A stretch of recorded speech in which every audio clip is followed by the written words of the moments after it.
Hello students, today I am here to explain you all the very first chapter of your English language, that is a letter to a God. So this is a very unique lesson and you haven't seen or experienced these kinds of things. You people might have written up the letters for your friends, relatives, parents, father, mother, brother, sister, like this. But here is a fellow who writes up a letter to a God. God, as we all know that it's our belief, a very strongest belief that God is existed. Have you seen a God?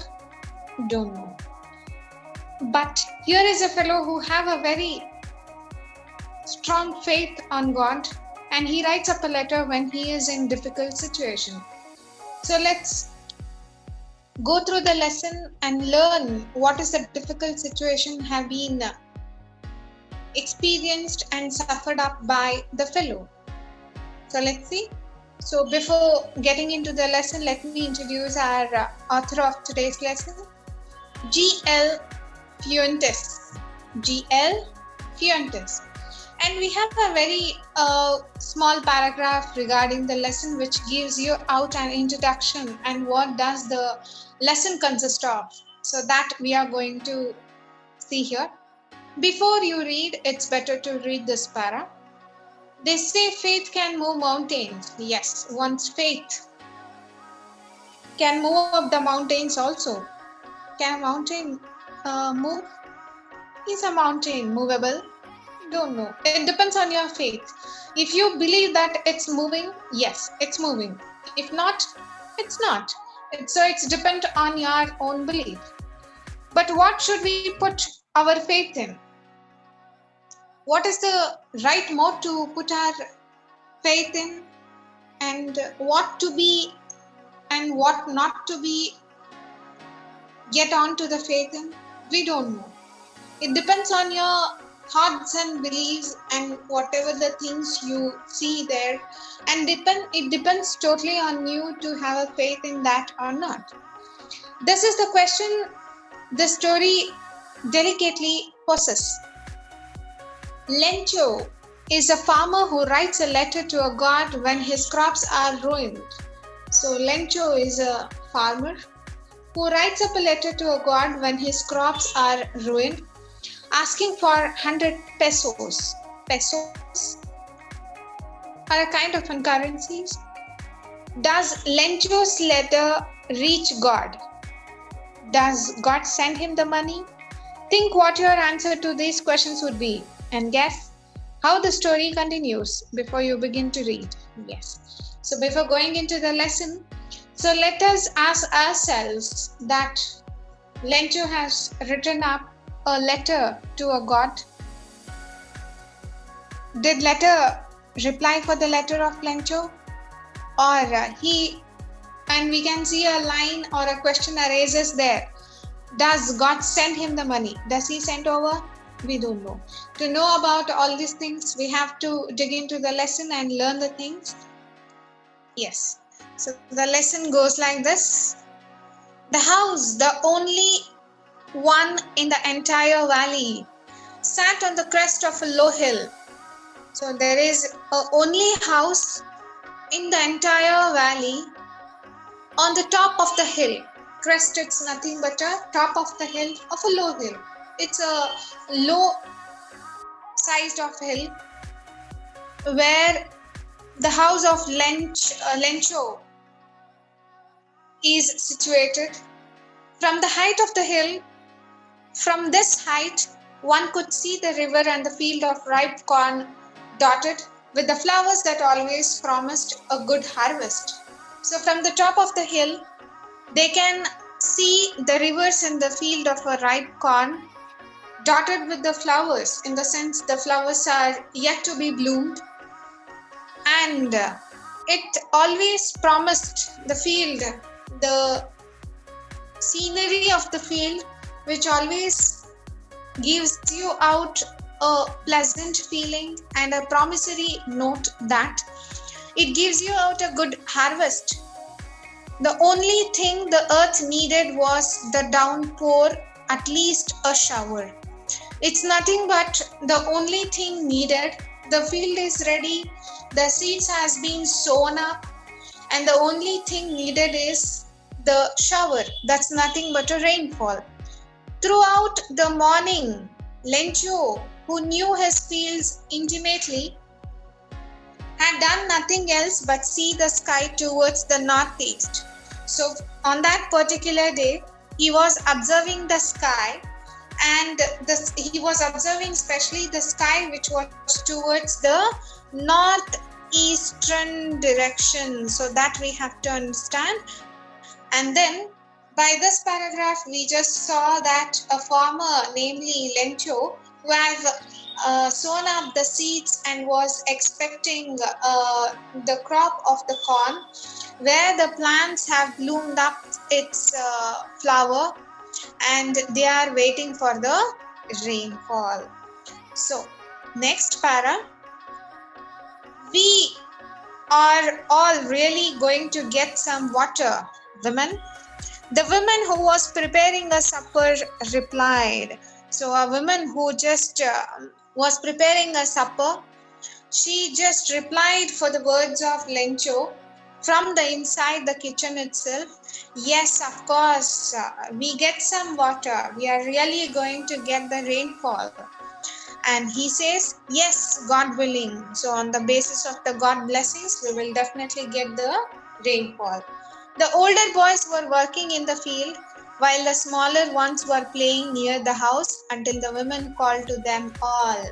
So the scenery over there was a woman was cooking there the dinner, and the elder people, elders are nothing but the little bit aged people, are working in the fields, in the agricultural field, and the smaller ones are playing in the house, near the house, until they will be doing these things, and until the women will be called for them for the dinner.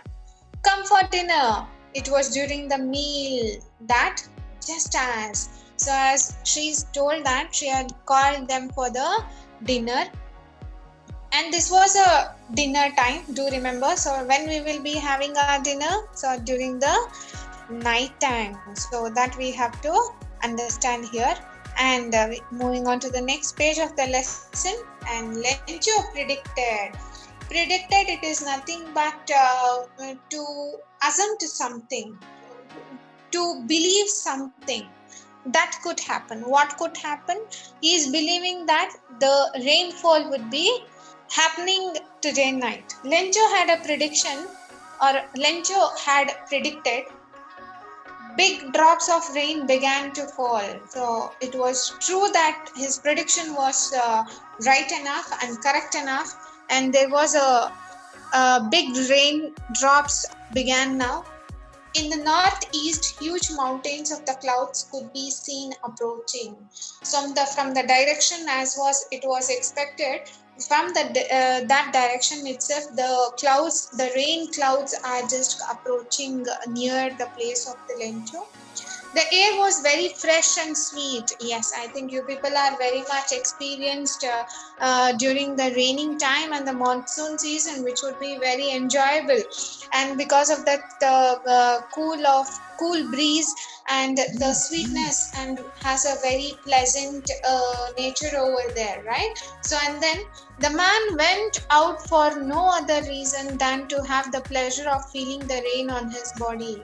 So he just went out of the house just to feel that kind of a pleasure, that is the rain on his body. He just wanted to feel those moments.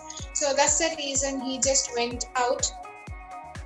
And when he returned, he exclaimed, these are not raindrops falling from the sky. So when he came after a while, by drenching in the rain, he just came in and he started to share his experience that it's not a raindrop, just a raindrop from the sky, but they are few coins. So he just considering the big raindrops as the new coins, it seems.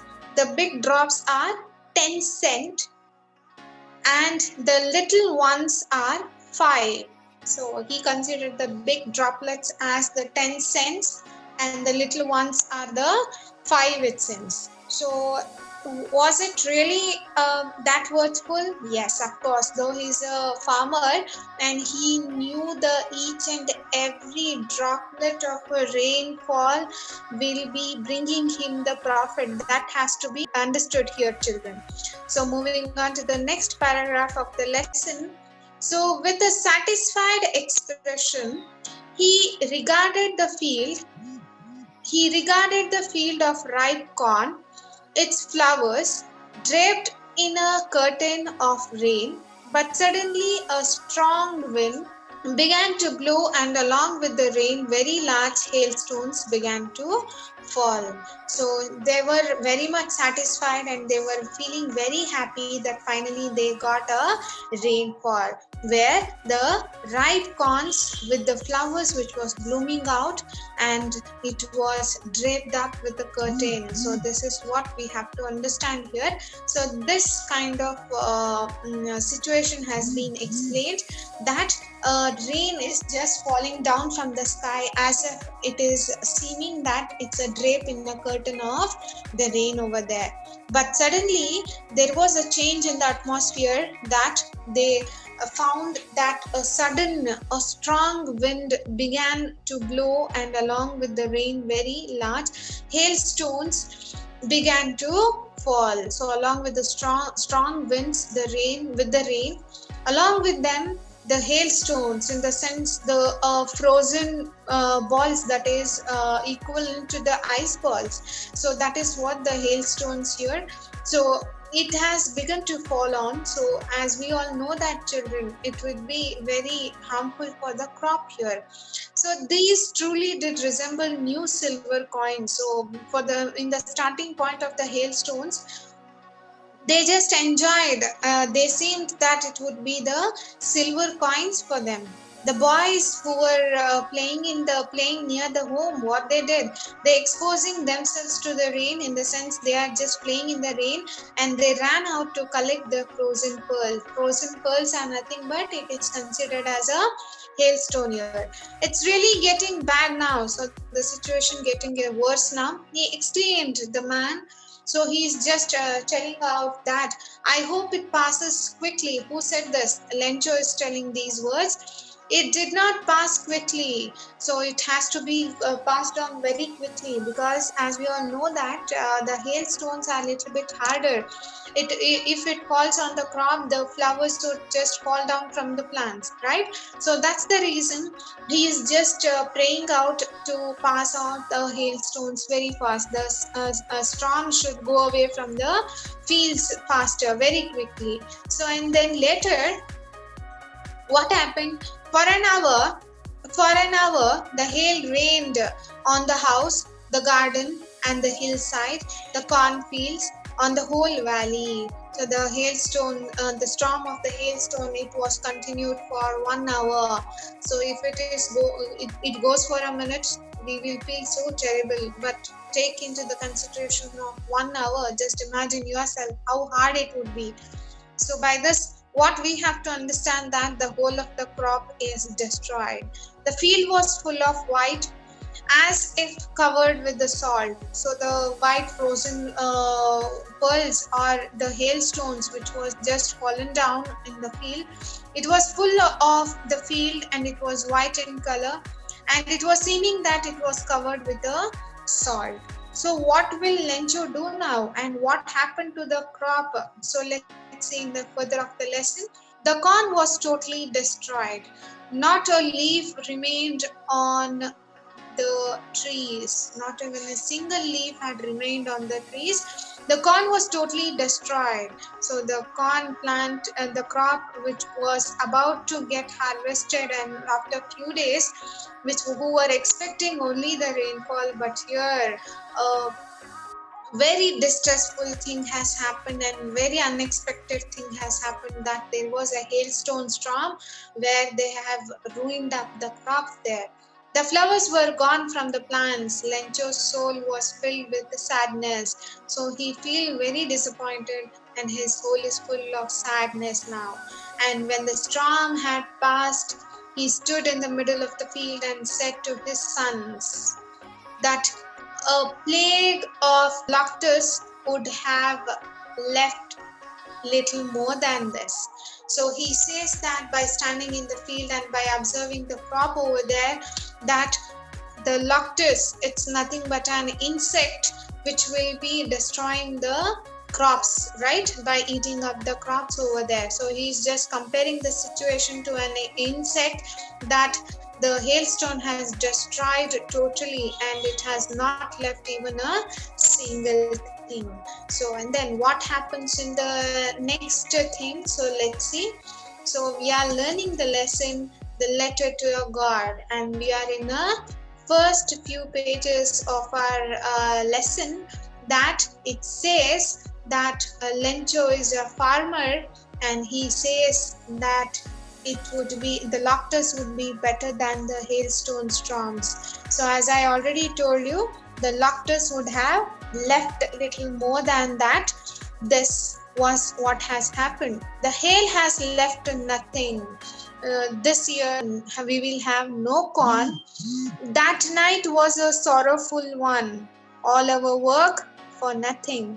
There is no one who can help us. We will all go hungry this year. So he says that nothing is left over. The whole of our crop is destroyed and now we don't have anything. So it is just confirmed that for the whole year we don't have a corn and we don't have anything to get survived in. So we are going to be hungry for whole of this year. So whatever the efforts, whatever the hard work, the hardmanship they were showed off, especially Lencho, everything was destroyed in a minute with the hailstone storm.